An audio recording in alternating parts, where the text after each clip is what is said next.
ನಮಸ್ಕಾರ ರೈತ ಬಾಂಧವರೇ. ಈಗಾಗಲೇ ನಾ ಟ್ರಯಲ್ ಅನ್ನ ಕಂಡಕ್ಟ್ ಮಾಡಿದ್ದು ನಿಮಗೆಲ್ಲ ತಿಳಿದಿರೋ ವಿಚಾರ. ಈಗ ಆ ಟ್ರಯಲ್ ಕಂಡಕ್ಟ್ ಮಾಡಿದ ಕಾಂಬಿನೇಷನ್ಗಳ ಬಗ್ಗೆ ಎಲ್ಲರೂ ಕೇಳ್ತಾ ಇದ್ದೀರಾ.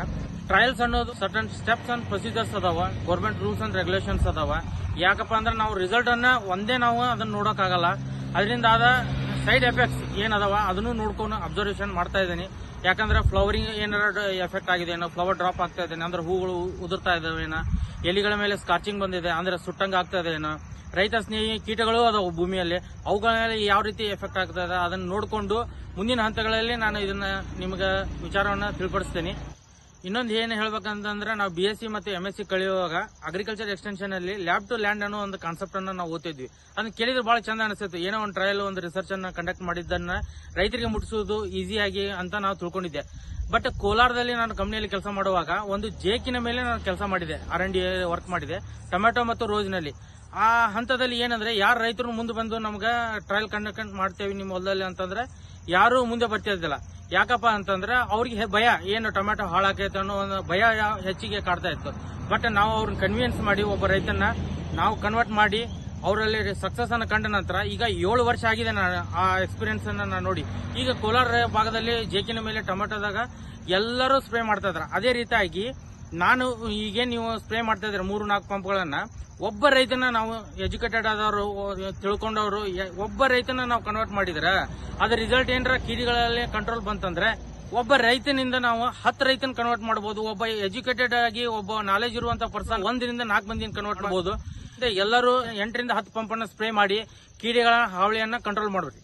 ಅದೇ ರೀತಿಯಾಗಿ ನನ್ನ ಮಾತಿಗೆ ಬೆಲೆ ಕೊಟ್ಟು ಒಬ್ರು ರೈತರು ನನ್ನ ಟ್ರಯಲ್ ಅಲ್ಲಿ ನಾವು ಸಿಂಪಡಿಸಿದಂತ ಮೆಥಡ್ ಅನ್ನ ನೋಡಿ ಈಗ ಅವರು ಮುಂದೆ ಬಂದು 6ರಿಂದ 8 ಕ್ಯಾನ್ ಅನ್ನ ಸ್ಪ್ರೇ ಮಾಡಕ ರೆಡಿ ಆಗಿದಾರ. ಅವರ ಅನುಭವ ಮಾತುಗಳನ್ನ ಅವ್ರ ಬಾಯಲ್ಲೇ ನೀವು ಕೇಳಿ. ಹಿರೇಶಿ ಬೈಲಮ್ನವ್ರ ಇಲ್ಲಿ ಒಂದ್ 10-15 ತರ ಎಣ್ಣಿ ತಂದ ನಮ್ ಕಡೆಯಿಂದ ಟ್ರೈ ಹೊಡಿಸಿದ್ರಿ. ಅವ್ರ ಎರಡು ಎಣ್ಣಿಯಾಗ ಚಲೋ ಬಂದತ್ರಿ.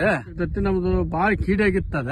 ಅವ್ರ ನಾವ್ ಹೊಡ್ಯಾಕ್ತಿದ್ವಿ 3 ಪಂಪ್ 4 ಪಂಪ್ ಬಾಳ ಅಂದ್ರ 5 ಪಂಪ್ ಹೊಡಿತೇವ್ರಿ. 6-7 ಹೊಡ್ಯಾಕ್ ಆಗೋದಿಲ್ಲ ನಮಗ ಅಂತಂದ್ರ ಅವ್ರ ಮುದ್ದಾಮ್ ನಿಂತ ಹೊಡಿಸಿದ್ರ. ನಮ್ಗ ಇಷ್ಟ ಹೊಡಿಯಬೇಕ, ಹೊಡಿಲಿಲ್ಲ ಅಂದ್ರ ನಾವು ನಿಮ್ಗ ಗ್ಯಾರಂಟಿ ಎಣ್ಣಿ ಕೊಡುದಿಲ್ಲ ಅನ್ನಕತ್ತಾರ್ರಿ. ಈ 10 ಪಂಪ್ 8 ಪಂಪ್ ಅಂದ್ ಯಾರ ರೈತರಿಗೆ ಹೊಡ್ಯಾಕ್ ಆಗವಲ್ರಿ, ಮತ್ ಹೆಂಗ್ ಮಾಡೋದಕ್ಕೆ ನಿರ್ಣಯ ಅಂತ ನಾವ್ ಅವ್ರಿಗೆ ಕೇಳಿದ್ವಿ. ಅವ್ರು ಏನ್ ಹೇಳಿದ್ರೆ, ಇಲ್ಲ ಅಷ್ಟ್ ಹೊಡಿಬೇಕಂತೇಳಿ ನಿಂತ ಹೊಡ್ಸಾಕತ್ತಾರ್ರಿ. ನಮ್ಗೆ ಎಣ್ಣೆ ಮಾತ್ರ ಖಾತ್ರಿ ಅನ್ಸೈತ್ ನೋಡ್ರಿ. ಅದ ಟೈಪ್ ನಾವ್ ಇವತ್ತು ಹೊಡ್ಯಾಕ್ ಚಲೋ ಮಾಡೇವಿ.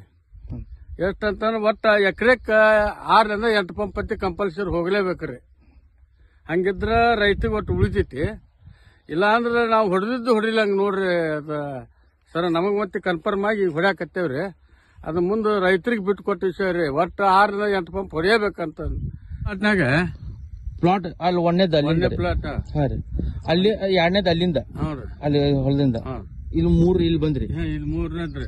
ನೆಕ್ಸ್ಟ್ 4ನೇದ್ರಾಗ 10ರಿಂದ 5ನೇದಕ್ಕೆ ಹೋಗೈತ್ರಿ. 5ನೇದು ಇತ್ತಾಗಿಂದ 5 ಇದು ಈ ಕಡೆ 6 ಹೌದಲ್ರಿ? ಹೌದು ಅಣ್ಣ. ಇದ್ರ ಸತೇತ್ ಹೌದಲ್ರಿ? ಈಗ ಸತೈತ್ರಿ. ಎಷ್ಟ್ ಅದಾವ ತೋರ್ಸಿರ್ಲಿ? 2 ಅದಾವ್ರಿ. ಇದು 1ನೇ ಟ್ರಯಲ್ ಸತ್ತೈತಿ, 2ನೇ ಟ್ರಯಲ್ ಒಂದೇದ್ರಾಗ್ರಿ. 1ನೇ ಇದ್ರಾಗ ಸತತ್ ನೋಡ್ರಿ ಸರ. ಇದ್ರಾಗ ಇಲ್ಲಿ ಬರ್ರಿ, ಇಲ್ಲಿ ಸತ್ತವ್ರಿ, 3 ಸತ್ತವ್ರಿ. ಹೌದ್ರಿ?